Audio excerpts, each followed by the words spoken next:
on a personal point, I have my daughter Mariah, who is with me, and she is the third daughter for me.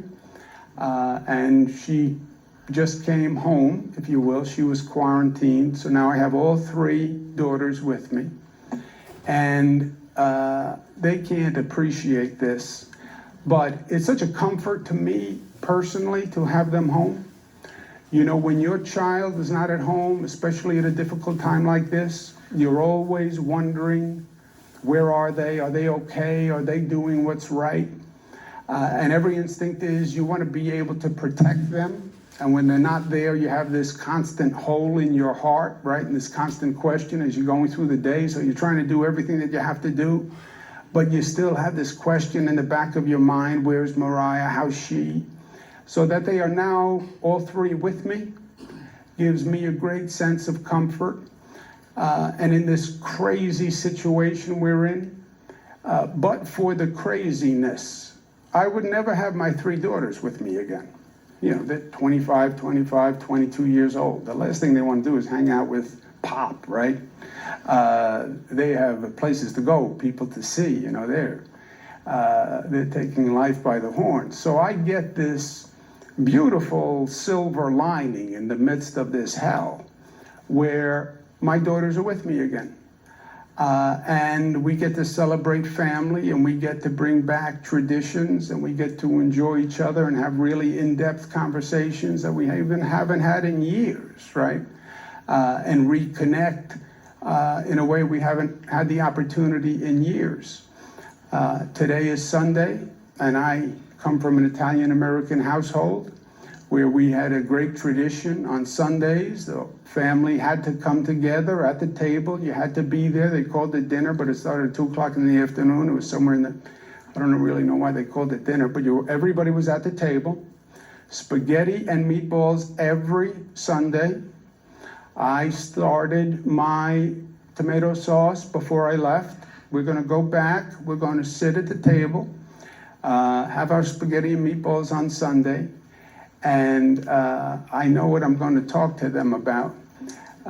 My daughters, Mariah, and Mariah brought her boyfriend, who's also here. The boyfriend is very nice, and we like the boyfriend. Advice to fathers, the answer on what you think of the boyfriend is always, I like the boyfriend, always. Because there's only two options. Either you like the boyfriend, in which case you say, I like the boyfriend, or you don't like the boyfriend. But you can never say you don't like the boyfriend. I learned this lesson the hard way.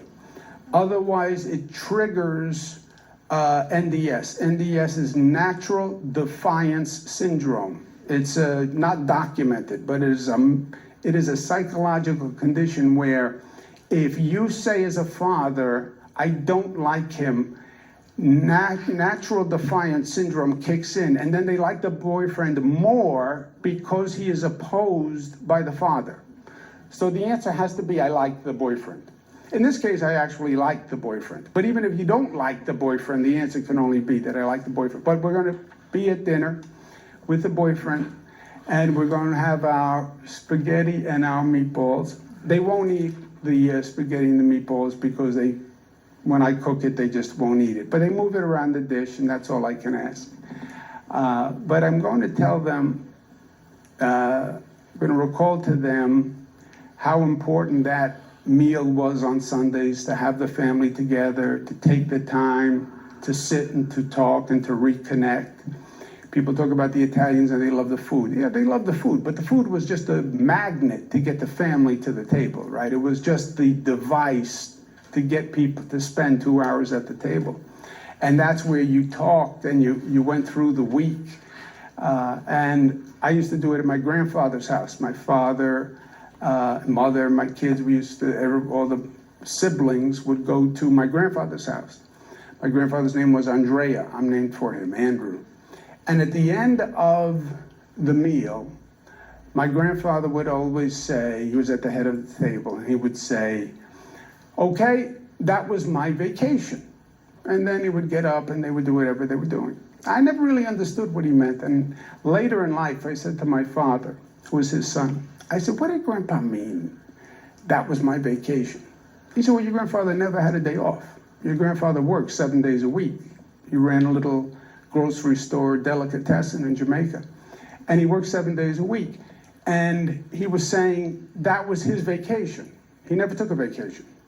And everybody would take a vacation on TV in the TV commercials. That was his vacation. The 3 hours at the table for dinner with his family, that was his vacation. And then he would go back to run the store.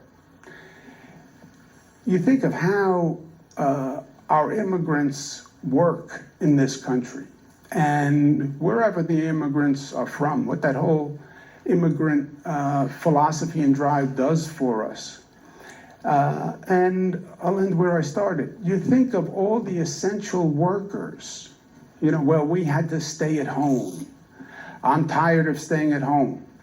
Yeah, think of all the people, all the essential workers who had to go out there every day and work in the middle of this, who frankly would have much rather stay home. And they didn't know what the virus was, and they're out there working with the public, exposing themselves. Why do we have a higher rate of infection among African Americans, Latinos, etc.? Well, who are the essential workers? We have a higher rate of infection among the essential workers because they were out there driving the buses, and they were out there driving the trains, and they were out there running the hospitals and the emergency rooms and the nurses and the police officers. They didn't get to stay home. And they got sicker and they died more than anyone else because they were there honoring their responsibility to their job and to public service. And let's remember that, and let's remember them. Yeah, we're all going through a tough time, and it is a tough time. But a lot of people have shown a lot of courage and a lot of beauty, and they've had very tough lives, and let's appreciate them at the same time. Any questions for myself?